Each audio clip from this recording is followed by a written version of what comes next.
I'd like to thank everybody. I know you all either reasonably well or very well. And we had a tremendous meeting today with South Korea. I think the meeting was determined, very much determined. And we made our deal. We pretty much finalized a trade deal.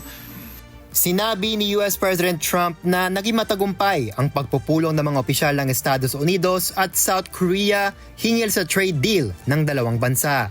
Ayon sa mga opisyal, nakapaloob sa kasunduan ang mahigit $350 billion investment ng South Korea sa Estados Unidos, kapalit ng pagbaba ng US tariffs sa mga produktong gawa ng Seoul.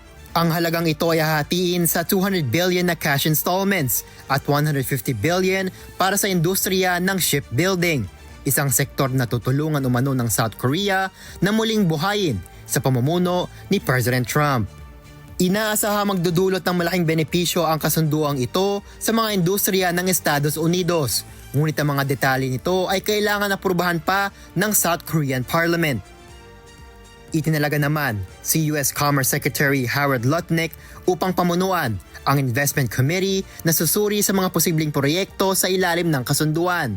Samantala, inaasahang makikipagpulong din si President Trump kay Chinese President Xi Jinping bukas, kung saan tatalakayin ang mga isyong may kaugnayan sa tariffs at sa pag-export ng fentanyl.